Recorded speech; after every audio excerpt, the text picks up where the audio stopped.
하나님 말씀 나누겠습니다. 여호수아 23장 1절, 2절 말씀입니다.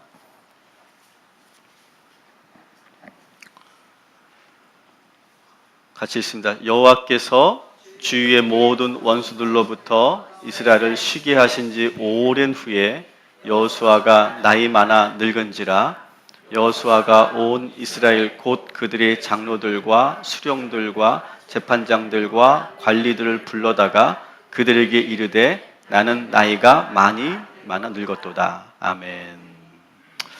자, 이제 우리가 오늘 드디어 이제 여호수아를 마치는 그런 날입니다. 21주를 우리가 함께 했습니다. 21주. 그리고 또 의도하지는 않았지만 금요시마에서는 우리가 느헤미야 강해를 했었는데 그 느헤미야 강해도 이번 돌아오는 금요일이 21주째입니다. 똑같이 이렇게 맞춰지게 됩니다. 제가 이렇게 기도하면서 여호수아와 느헤미야를 같이 이렇게 시작했던 이유가 있습니다. 그 이유는 어떻게 보면 저희 개인적인 그러한 그 갈급함 때문에 그랬어요. 제가 이제 동탄 꿈의 교회를 시작하면서 내가 어떤 리더가 되어야 되느냐, 어떤 지도자가 되어야 되고 어떤 목회를 해야 되느냐, 참 그것이 두렵고 그리고 막막했었는데 이 믿음의 거장이면서 민족의 영웅이었던 이 여호수아와 느헤미야를 통해서 저는 참 많은 것을 깨닫고 그리고 은혜를 받았습니다. 그리고 여러분들도 여호수아처럼 느헤미야처럼 생각하고 그리고 바라보고 행동하시면 그대로 하나님께서 동일한 기적과 축복을 주실 줄 믿습니다. 그래서 그 NLP라고 하는 분야에서 보면 그런 게 있어요. 탁월한 누군가를 롤모델을 삼아서 그 사람처럼 행동하고 그 사람처럼 생각하면 그대로 그 결과가 나타난다. 그런 개념이 있거든요. 여러분, 우리가 비록 여호수아를 마치게 되지만 계속해서 여호수아처럼 생각하시고 여호수아처럼 행동하시면 하나님께서 여러분의 인생을 정복하고 승리하고 그리고 기업을 받는 복된 인생으로 허락하여 주실 줄 믿습니다. 우리 한번 옆 사람과 이렇게 인사합시다. 당신은 정말 훌륭한 여호수아였습니다. 네. 어떤 분은 제가요? 이렇게 하시는 분들이 있어요. 맞아요. 여러분 정말 훌륭한 여호수아였어요. 이제 여호수아 끝나면 주일은 사도행전을 시작합니다. 사도행전을 하는 이유는 우리 동탄 꿈의 교회가 초대교회로 돌아가자라고 하는 거예요. 초대교회의 그 열정과 그 성령 충만함과 그 부흥의 역사가 일어날 수 있도록 우리가 기도하는 마음으로 우리가 사도행전을 시작하는데 여러분 많이 기도해 주시고 그리고 사도행전을 통해서 우리 동탄 꿈의 교회가 성경적인 교회의 본질을 시작하는 그런 교회가 될 수 있도록 그런 열망의 마음으로 소망의 마음으로 여러분 참여해 주시기를 부탁을 드립니다. 저는 오늘 이제 마지막을 보내면서 저에게는 참 의미가 있겠죠, 그죠? 처음 시작했을 때부터 이제 마지막 이 여호수아를 마치니까 뭐 여러분들은 전혀 감흥이 없지만 저로서는 참 설레이고 그리고 아주 그 왠지 엄숙한 그런 시간을 저는 한 주간 보냈어요. 특히 23장, 24장을 제가 읽으면서 참 많은 은혜를 받았는데 어떤 은혜였냐 하면 따라합시다. 아름다운 마무리. 정말 이 여호수아라고 하는 이 인물은요. 시작도 참 멋있었지만 그 마무리가 참 기가 막히게 잘 마무리한 사람이었다. 저는 이렇게 한마디로 말할 수 있을 것 같아요. 그래서 저는 오늘 여러분들이 그런 질문을 가지고 시작했으면 좋겠어요. 여러분들의 마지막 생애는 어떤 모습일까요? 여러분의 마지막 순간은 어떠한 모습으로 마지막을 맞을까요? 여기 권사님들은 좀 더 와닿는 이야기일 거고 우리 청소년들이나 어린 우리 자녀들은 막연할 거예요. 그래도 한번 상상해 보세요. 내 마지막은 어떤 그림일까? 이 여호수아는요, 정말 이 마지막 마무리 부분에서 참 멋있는 부분이 참 많이 있는데 그 중에 하나가 자신의 이 현재의 모습을 부끄러워하거나 부정하지 않았다는 거예요. 자신이 매우 많이 나이 먹어서 늙었다라고 하는 것을 부정하지 않아요. 현재의 나의 모습 그대로를 받아들이고 있는 모습이 참 저는 먼저 감동이 돼요. 23장 2절에 같이 읽습니다. 시작. 나는 나이가 많아 늙었도다. 여러분 이게 어떻게 느껴지세요? 그냥 담담하게 나의 이 늙음을 인정하는 거예요. 그런데 많은 분들이 사실은 거울을 보면서 나의 그 있는 그들의 모습을 보면서 나의 이 현실을 얼마나 많이 받아들일까? 심지어는 우리 딸이 이제 고등학교 2학년인데 우리 딸들 거울 보면서 어머 나 많이 늙었어 그러더라고요. 누구든지 항상 현재의 나의 모습에 대해서 탐탁하게 생각하지 않고 만족스러워하지 않는다는 거예요. 근데 여호수아는 어땠느냐? 자신의 이 늙은 모습이 그렇게 나쁘거나 슬프거나 후회되지 않았다는 거예요. 그러면서 또 한 구절이 있죠. 같이 읽습니다. 시작. 보라, 나는 오늘 온 세상 사람들이 가는 길로 가려니와. 뭘 말하는 거예요? 죽음을 말하는 거예요. 죽음을 어떻게 해석하고 있어요? 모든 사람이 갔던 그 길로 나는 간다. 이렇게 소개하고 있어요. 죽음도 담담하게 그것을 받아들이고 있는 거죠. 여러분 인생을 살면서 여러분들은 두 종류의 사람으로 나눌 수 있다고 생각해요. 현재 여러분의 모습에 만족하는 사람과 지금의 나의 모습을 좋아하지 않는 사람, 둘로 나눌 수 있다고 생각해요.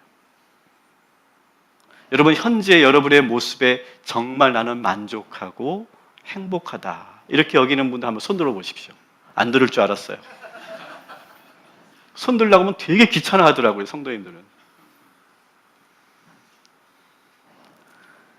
현재의 모습에 만족하는 사람과 현재의 모습을 만족하지 못하는 사람, 둘로 나눌 수 있어요. 그럼 어떤 사람들이 만족할까요? 내가 꿈꾸고 내가 바랬던 것들을 성취한 사람들이 만족할까요? 그렇겠죠. 그런 사람들은 만족하겠죠. 근데 그런 사람들이 몇 사람이나 되겠어요? 여러분 초등학교 때 어릴 때 꿈꿨던 대로 여러분 그 성취하신 분 손 들어보세요. 이건 분명히 없기 때문에 손 안 든 걸 거예요. 분명히 여러분이 그때 꿈꿨던 인생이 아닐 거예요. 대부분이 그래요. 아니 90% 이상이 자신의 꿈을 이루지 못할걸요? 그러면 우리는 만족할 수 없는 걸까요? 어떤 사람이 만족하느냐?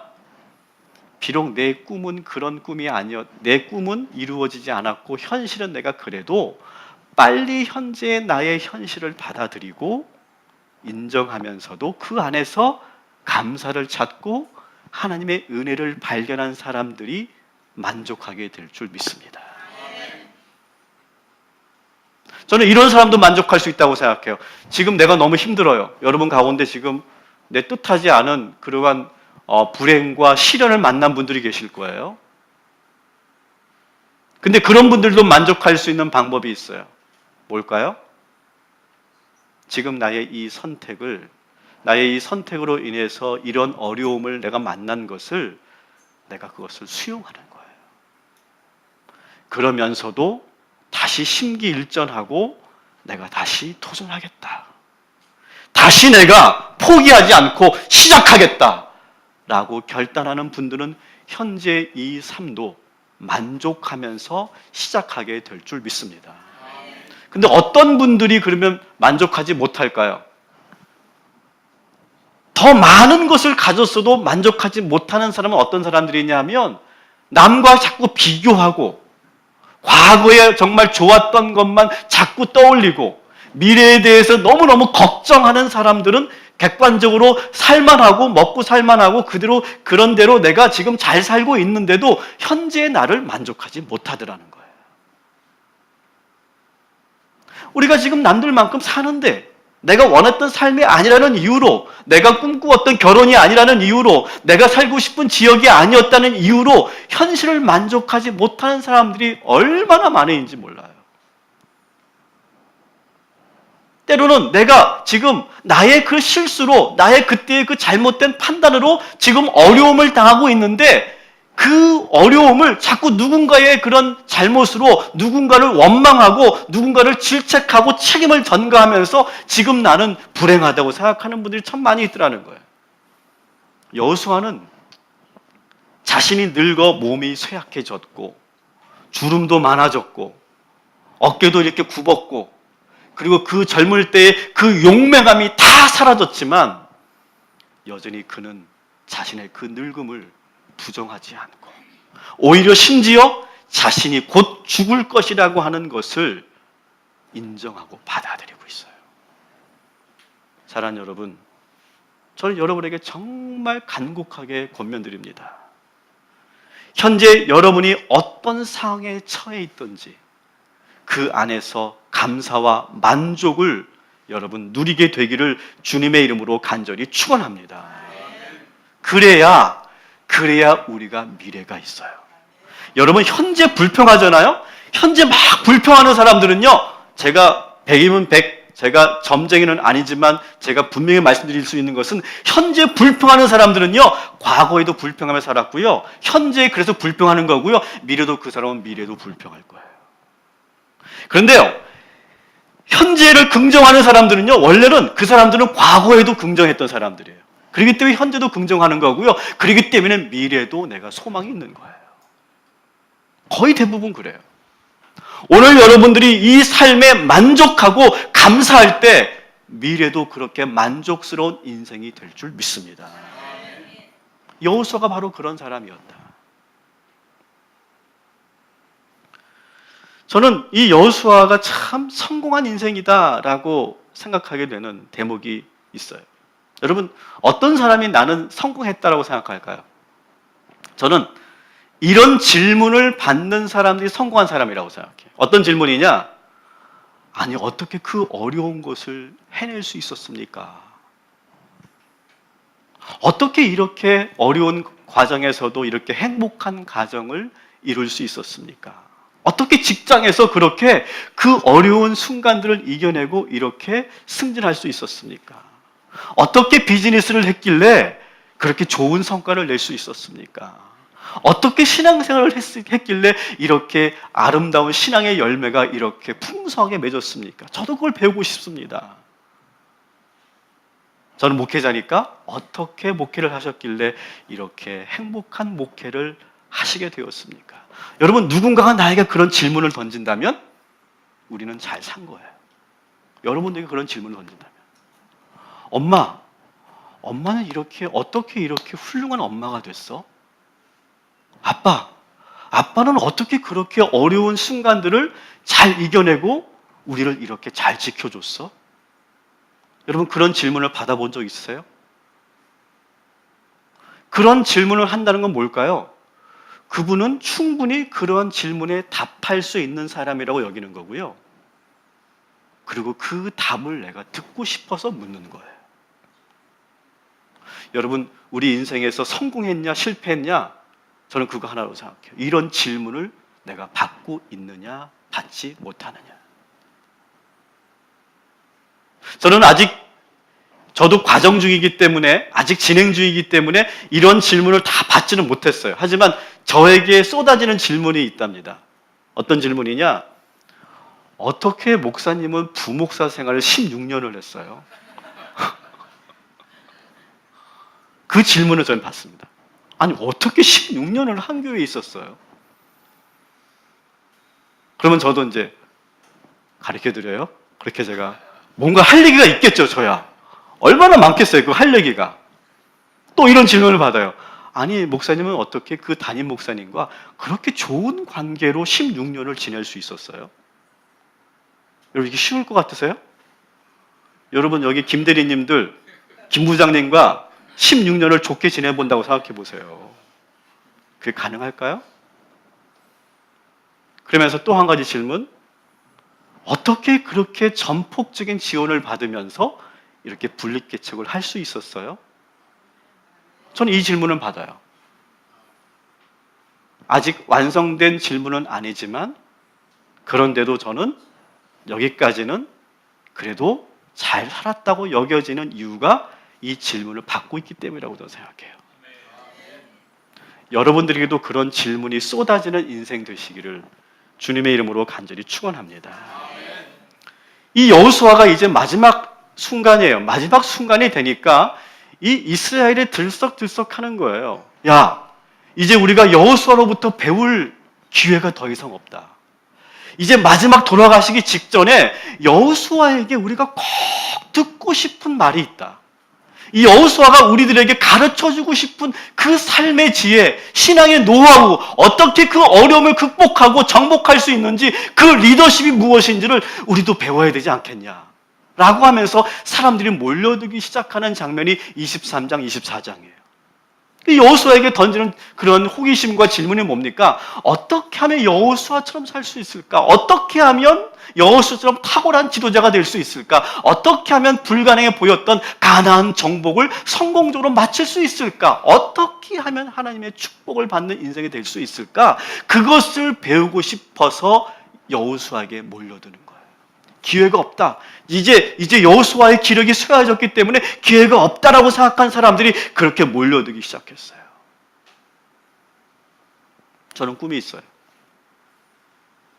제가 마지막 이제 이 여호수아처럼 이렇게 늙어갈 때 그냥 외롭고 쓸쓸하게 아무도 찾아오지 않는 인생이 아니라 저는 그런 꿈이 있어요. 매일매일 누군가가 저희 집을 찾아오는 거예요. 그래서 다른 거 없어요. 목사님의 그 영성을 배우고 싶습니다. 선생님의 그 지혜를 배우고 싶습니다. 저에게도 한 말씀만 해주시면 제가 그것을 평생 간직하면서 제가 목사님처럼 살겠습니다. 저는 그런 말을 듣는 꿈을 꿔요. 욕심일까요? 저는 이건 누구나 다 가져야 될 인생의 목표라고 생각해요. 더 행복한 건 이걸 거라고 생각해요. 아버지, 저희가 꼭 간직해야 될 말씀을 저희에게 들려주세요. 우리 아들, 딸이 그렇게 저에게 말한다면 얼마나 행복할까요? 정말 행복할 것 같아요. 왜? 그만큼 사람들에게 내가 그렇게 보였다는 거 아니겠어요? 아직 멀었죠. 하지만 지금부터라도 저도 그렇고 여러분도 그렇고 그렇게 인생의 목표를 세워가시고 그렇게 준비해 가시기를 주님의 이름으로 축원합니다. 그래서 할머니, 저도 할머니처럼 신앙생활을 할래요. 권사님은 제 인생의 제 신앙의 롤모델이세요. 저한테 그것을 가르쳐 주세요. 저한테 한 말씀만 해주세요. 어떻게 그렇게 노년을 행복하게 보내는지 저도 배우고 싶어요. 그렇게 여러분들이 듣게 되는 축복이 있기를 주님의 이름으로 축원합니다. 오늘 이 23장, 24장은요 이렇게 구조가 되어 있습니다. 23장은요 먼저 고별 설교를 하는데 이 고별 설교를 듣는 대상은 이스라엘의 지도자들이에요. 먼저. 그리고 24장은 모든 이스라엘 백성들이 여호수아의 그 마지막 고별 설교를 듣기 위해서 몰려드는 이야기예요. 23장 2절을 같이 읽어볼게요. 시작. 여호수아가 온 이스라엘 곧 그들의 장로들과 수령들과 재판장들과 관리들을 불러다가 그들에게 이르되. 아멘. 23장은 방금 말씀드린 것처럼 이스라엘의 지도자들에게 먼저 고별 설교를 해요. 그리고 24장은 같이 읽어볼게요. 시작. 여호수아가 이스라엘의 모든 지파를 세겜에 모으고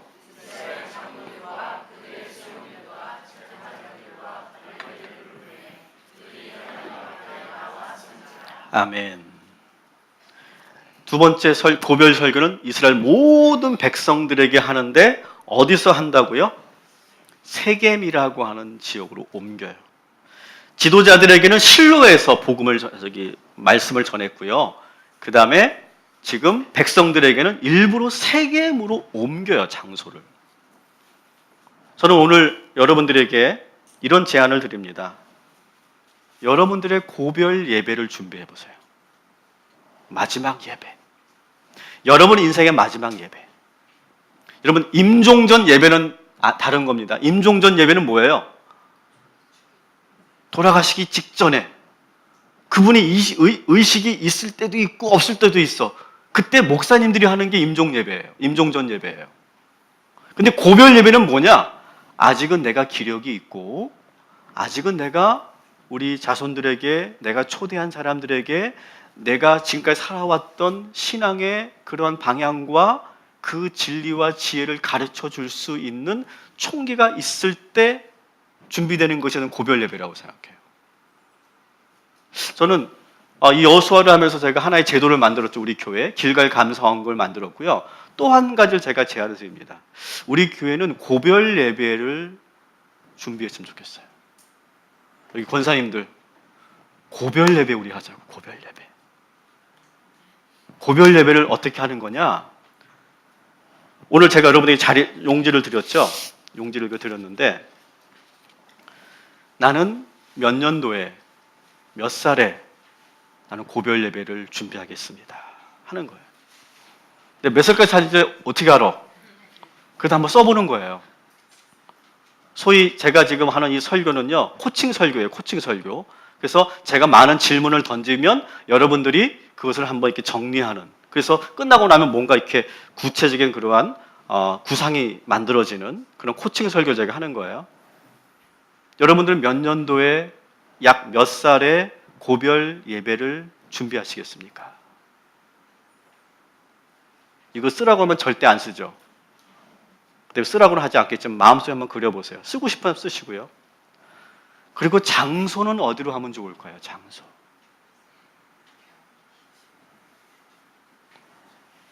가능하면 응급실에서 하지 맙시다.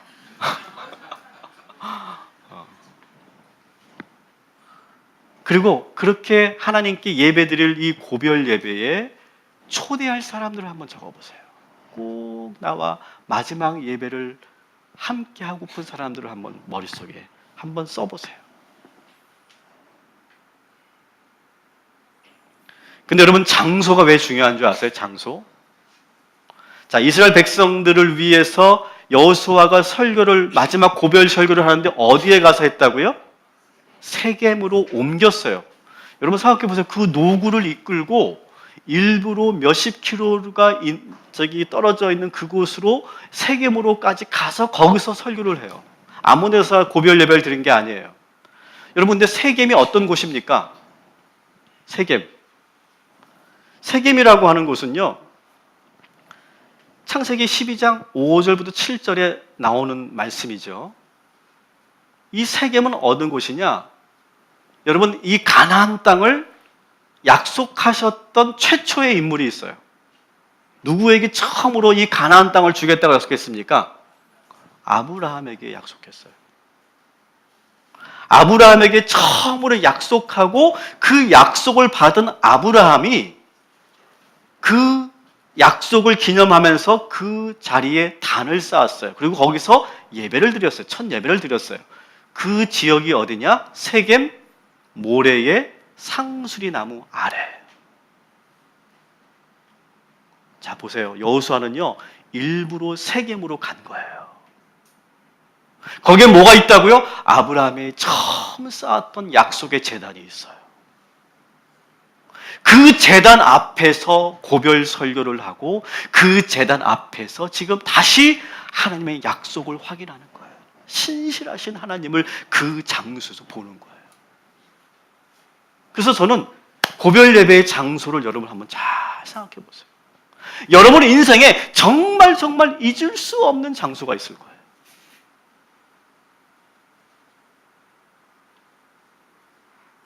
저는 우리 부모님들이 지금 살고 계신 그 집에서 좀 고별 예배를 드리려고 해요. 왜냐하면 그 집으로 이사 가면서 저희 집이 너무너무 어려워졌거든요. 경제적으로 완전히 밑바닥으로 떨어졌고 저희 아버님이 사업에 실패하면서 정말 그 경제적으로 정말 어려운 시기를 보냈던 집이에요.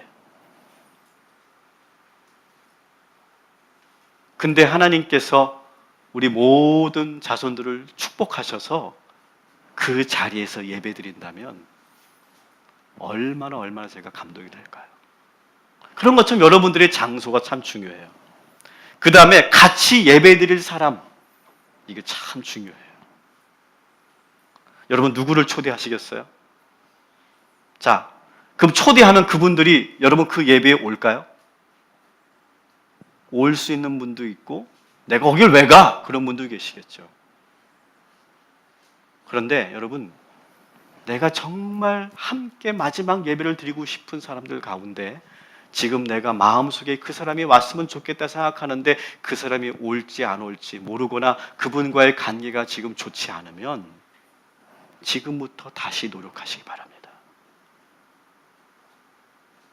너랑 나랑은 끝이야. 나는 더 이상 너하고 상관하지 않겠어 라고 생각하지 말고 나의 이 고별 예배에 기꺼이 참여하고 싶은 마음으로 달려올 수 있는 그 초대의 사람들과 함께 예배하는 것. 저는 그것이 얼마나 감격스러운 그런 순간이 될 거라고 저는 생각합니다. 이 여호수아는요, 그래서 그냥 아무 데서 예배 드린 것이 아니라 아주 철저한 기획 속에서 이 고별 예배를 아주 많이 준비하면서 이 예배를 지금 진행하고 있다라고 하는 거예요. 그리고 이 23장, 24장의 이 고별 설교는요, 아주 중요한 감동적인 그런 내용들이 있어요. 그래서 여러분들이 이제 고별 설교를 이제 하셔야 되잖아요.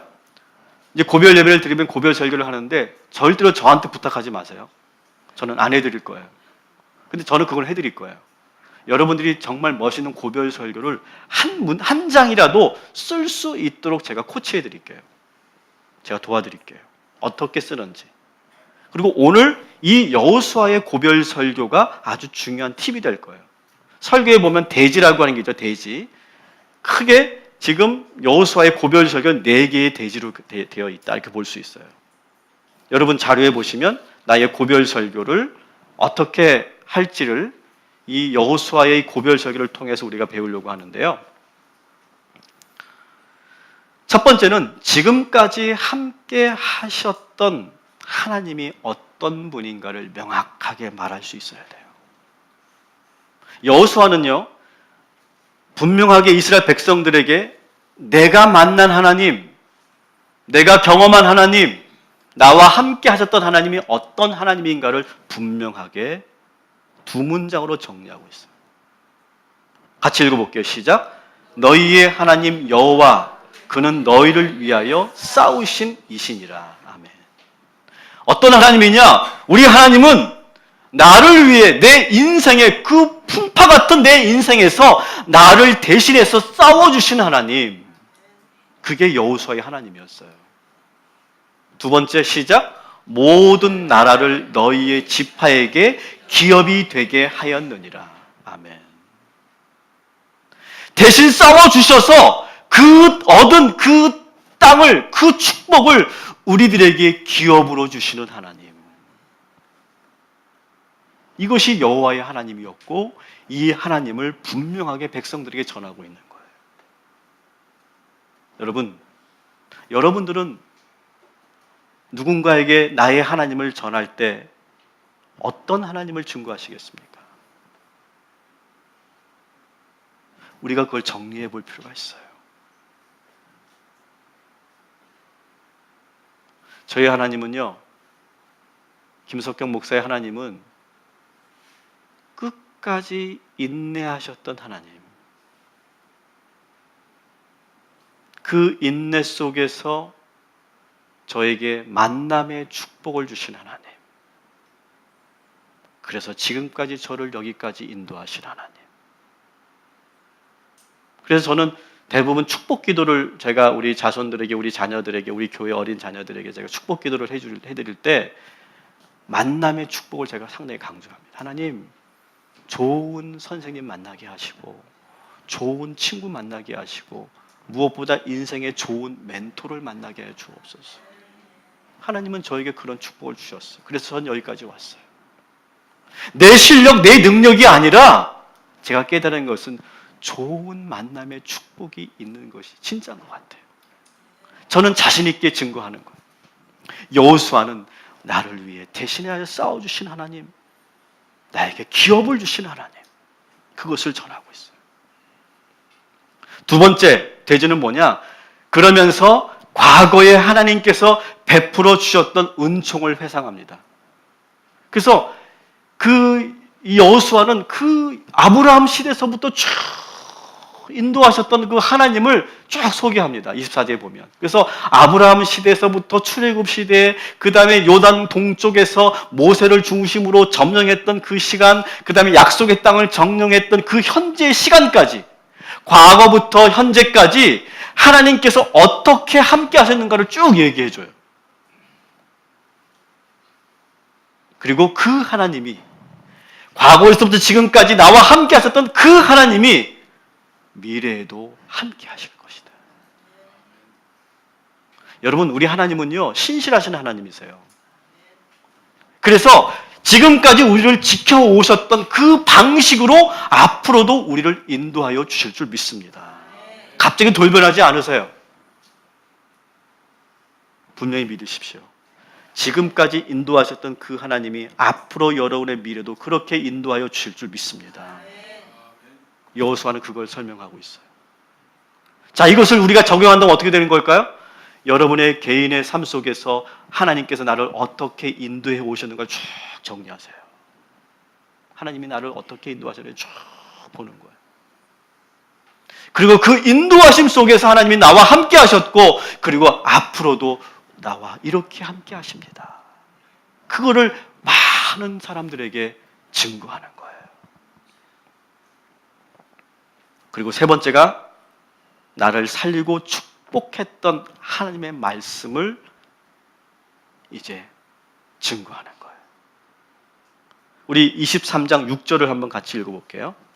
시작. 그러므로 너희는 크게 힘써 모세의 율법책에 기록된 것을 다 지켜 행하라. 그것을 떠나 우로나 좌로나 치우치지 말라. 아멘. 여러분, 이 말씀을 잘 보세요. 이 말씀은 원래 하나님께서 여호수아에게 했던 말씀이에요. 그죠? 여호수아 1장 7절에 나오는 말씀입니다. 그때 여호수아는요, 처음 지도자가 되고 나서 두려웠어요. 열등감에 빠져 있었어요. 갈 바를 알지 못했어요. 우왕좌왕했어요. 막 이렇게 저렇게 치고 있었어요. 그때 하나님께서 딱 이 말씀을 들려주셨죠. 율법책에 기록된 것을 다 지켜 행하고 좌로나 우로나 치우치지 말아라. 그 말씀을 붙잡고 여호수아가 그대로 살았더니, 그대로 행했더니 모든 문제가 다 풀렸어요. 여러분, 여러분들을 살린 말씀이 있으시죠? 여러분, 그 말씀이 꼭 있어야 합니다. 여러분들을 회복시켰고, 여러분을 살렸고, 여러분을 축복하게 했던 그 말씀이 무엇인가를 여러분 분명히 갖고 계셔야 돼요. 그리고 그 말씀을 유산으로 물려주는 거예요. 저는 우리 기독교인들이 그런 운동했으면 좋겠어요. 우리가 물질을 자손들에게 유산으로 물려주는 운동이 아니라 내가 축복받았던 말씀을 유산으로 물려주는 운동. 그 말씀대로 살면 이 아빠가, 이 할아버지가 그렇게 축복받았던 것처럼 이 말씀대로 살면 너희도 100% 축복받을 것이다. 그런 확신을 가지고 말씀을 유산으로 물려주는 것. 그 말씀을 정리하세요. 그 말씀이 무엇인가를 분명하게 정하세요. 그리고 네 번째가 나의 실패와 그 실패로 인해 내가 받았던 시련과 징계를 그대로 솔직하게 말하세요. 여호수아는 백성들에게 아주 준엄하게 경고의 말씀을 전하고 있어요. 여호수아는 광야에서 그 조상들이 하나님의 율법을 지키지 않고 이방신을 섬기고 이방 여인과 결혼했던 것에 대해서 지금 분명하게 지적하고 있어요. 그리고 그 죄의 결과로 어떤 재앙이 찾아왔는지를 보여주고 있어요.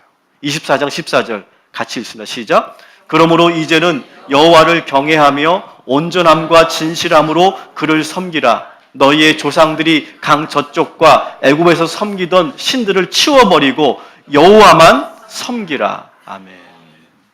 조상들의 그 잘못된 그 죄를 분명하게 이야기해 주고 있어요.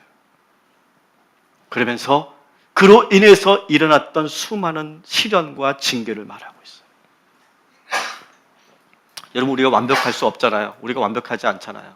우리가 지금까지 예수 믿으면서 우리가 얼마나 많은 죄를 지었고 얼마나 많은 실수를 했고 얼마나 많은 실패를 했습니까? 그럴 때마다 하나님께서 우리를 어떻게 인도하셨고 나는 그때 어떤 시련을 받았는지 나는 어떤 징계를 받았는지를 분명하게 말할 수 있어야 돼요. 그 징계를 받으면서 그래도 포기하지 않고 여기까지 달려왔어. 하지만 우리 자손들에게는 내가 사랑하는 사람들에게는 나처럼 그렇게 잘못된 길로 가지 않기를 강력하게 촉구하면서 나의 실패담을 솔직하게 말할 수 있어야 돼. 다시 이 여호수아의 고별 설교를 제가 다시 한번 정리해 볼게요. 지금까지 함께 하셨던 하나님이 어떤 분인가를 명확하게 말할 수 있어야 돼요. 두 번째는 과거에서 지금까지 축복하셨던 하나님, 그 하나님이 미래에도 나와 함께 하신다는 그 메시지를 전하시는 거예요. 세 번째는 나를 살리고 나를 축복하셨던 하나님의 말씀이 무엇인가를 분명하게 증거해야 돼요. 네 번째는 나의 실패담과 하나님의 징계를 분명하게 우리가 말할 수 있어야 돼요. 그러면서 마지막 결론은 이렇게 맺으면 좋을 것 같아요. 같이 읽습니다. 시작. 오직 나와 내 집은 여호와를 섬기겠노라. 아멘. 그 모든 과정이 있었지만 결론은 뭐냐? 나와 내 집은 오직 여호와만 섬기겠다. 그렇게 여러분 감동이 있고 은혜가 있는 고별 설교를 준비하는, 그래서 정말 마지막 순간에 모두가 감동이 있고 그리고 내가 지금까지 살아왔던 그 모든 인생의 지혜를 나누어 줄 수 있는 그런 축복의 감격의 예배를 준비해 보시기를 주님의 이름으로 부탁을 드립니다. 이제 말씀을 정리합니다. 여러분의 인생의 마지막이 어떤 모습일까요? 바라기는 여러분 모두가 다 아름답고 행복한 마무리가 되었으면 좋겠어요. 그리고 가장 사랑하는 사람들과 마지막 예배를 기획하십시오. 그리고 여러분들이 멋있게 고별 설교를 준비하십시오. 그들에게 여러분과 함께 하셨던 그 하나님을 전하고 여러분이 살아왔던 그 인생의 지혜를 자신 있게 말해줄 수 있는, 그리고 하나님의 부르심에 내가 기쁨으로 올라갈 수 있는 저와 여러분이 되기를 주님의 이름으로 축원합니다.